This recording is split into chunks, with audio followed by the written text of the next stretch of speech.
નમસ્તે મિત્રો, વનેરા બાંબુમાં તમારું સ્વાગત છે.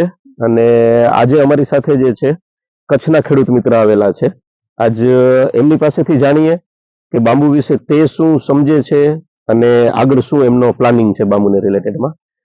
તો તમારો એક પરિચય અને તમે ક્યાં જગ્યાએથી આવો છો તે.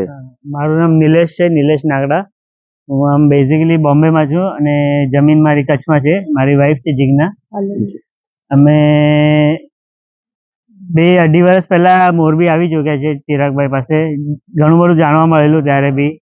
ઘણું બાંબુમાં ફર્યા છે અમે, અલગ અલગ MP જઈ આવ્યા છે, મહારાષ્ટ્રમાં ફર્યા છે, મોરબી ચિરાગભાઈ પાસે આવી ગયા છે. એના પછી લાસ્ટ બાંબુ ડે 18 સપ્ટેમ્બરના ટાઈમ પર મેં પ્લાન્ટેશન કરેલું છે એકના થ્રુ. જી. એમાં 50% મને મોર્ટાલિટી મળી છે, 50% ગ્રો છે. જી. હજી મારે વાવેતર કરવાનું છે, તો હજી એના માટે જ સંદર્ભમાં અમે ચિરાગભાઈ પાસે આવે છે, એમની નર્સરી જોઈ છે હવે. બરાબર છે. તો તે વખતે જાણવા મળ્યું, એના પછી હજી ઘણું બધું જાણવા મળ્યું છે અને હજી જાણવાની ઈચ્છા છે. એના સંદર્ભમાં ચિરાગભાઈ પાસે આવે છે હવે. એમને ગાઈડન્સ આપે છે અમને કેવી રીતના છે, શું બાંબુ છે. જે રીતે આજ નિલેશભાઈએ એક્સપિરિયન્સ લીધેલો છે, થોડું ઘણું એમને બાંબુનું વાવેતર કરેલું છે, હજુ એ બાંબુનું વાવેતર કરવા જઈ રહ્યા છે. તો મારો અનુરોધ રહેશે ગુજરાતના દરેક મિત્રો સાથે કે એ પોતે બોમ્બે રહીએ છે, તેમ છતાં તેમની લેન્ડ જે કચ્છની અંદરમાં અવેલેબલ છે એ લેન્ડ ઉપર એ કંઈક ને કંઈક કરવા જઈ રહ્યા છે. તો તમે ગુજરાતમાં જ છો અને ગુજરાતની અંદરમાં પરિસ્થિતિ જે ખેતી રિલેટેડમાં ચેન્જ થઈ રહી છે ગ્લોબલ વોર્મિંગના કારણે. ગમે ત્યારે વરસાદ પડે છે, તડકો જે આપણે ઉનાળાની પરિસ્થિતિ ટેમ્પરેચરમાં જે વેરિએશન આવે છે, આ બધી પરિસ્થિતિ જે ખેતીમાં ડાયવર્સિફિકેશન માગી રહી છે. તો તે જગ્યાએ વિપરીત પરિસ્થિતિની સામે ઇઝીલી ગ્રો થઈ શકે, તમારા કેવા પ્રકારના જમીન, કેવા પ્રકારની માટી છે, તમે પોતે ખેતી કરી રહ્યા છો અથવા તો તમે ફર્ધર કોઈ ઇન્ડસ્ટ્રીની અંદરમાં કે અલગ જગ્યાએ કામ કરી રહ્યા છો, તેમ છતાં તમે તમારી લેન્ડમાંથી કંઈક ઇન્કમ મેળવવા માંગો છો, તો ખરા અર્થે ઇન્કમ ત્યારે જ મળશે જ્યારે તમને બાંબુ વિશે થોડો ઘણો પરિચય હશે. અમે એમ નથી કહેતા કે 100% બાંબુને જાણવું જરૂરી છે, પણ તમારી માટી, પાણી અને તમારી ખેતી પદ્ધતિ પ્રમાણેના જો બાંબુનું વાવેતર થશે તો તમને એમાંથી 100% રિઝલ્ટ મળવાની શક્યતા રહેશે.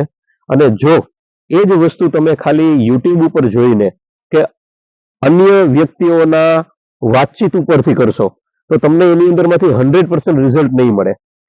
ઘણી બધી બાંબુની સ્પીસીસ છે અને દરેક સ્પીસીસની ગુણવત્તા અલગ અલગ છે. ખારા પાણી માટે થવાવાળા બાંબુ અલગ છે, જે રફ એન્ડ ટફ બાંબુ છે. બાયોમાસ માટે થઈને બાંબુ અલગ મળશે તમને. તમારું વેચાણ પોઈન્ટ કઈ જગ્યાએ છે અને તમે કઈ રીતે તેમાં કેટલો એફર્ટ આપી શકો છો, એ પ્રકારના બાંબુનું વાવેતર નિશ્ચિત કરવું જરૂરી છે. એના માટે અમે લોકો દર મહિને એકવાર શિબિરનું આયોજન કરીએ છીએ. ત્યારે ઘણા બધા ખેડૂત મિત્રો આવતા હોય છે. એની સાથે એ સમયે પણ તમે આવી શકો છો. જો તમે નથી આવી શકતા તો ઓનલાઈન પણ અમે લોકોએ જે છે એ ગેધરિંગ ચાલુ કરેલું છે વ્યક્તિઓ સાથેનું. પર્સનલ તમારે તમારા પ્રશ્નો સાથે કામ કરવું હોય તો ઓનલાઈન મીટિંગ પણ થઈ શકે છે. અને જો તમે મોટી જમીનની અંદરમાં વાવેતર કરવા માંગતા હોય તો અમે પણ તમારા ખેતર સુધી આવી અને તમને જણાવી શકીએ છીએ કે કઈ રીતે તમે બાંબુનું આગળ કામ કરી શકો છો. તો વનેરા ગ્રુપની આ પહેલને ગુજરાતમાં હોવાથી તમે પણ લાભ લઈ શકો છો. એકવાર ચોક્કસ લાભ લ્યો અને મોટું નહીં તો નાનકડું વાવેતરથી શરૂઆત કરો. તમારા જ આંગણે ઓક્સિજનથી રીચ બાંબુ વાવેલા હશે તો વર્ષ, 2 વર્ષ, 3 વર્ષ પછી તમને જ કોન્ફિડન્સ લેવલ વધતો જશે અને તમે આગળ ઓર બાંબુનું વાવેતર વધારી શકશો. Thank you very much. Thank you.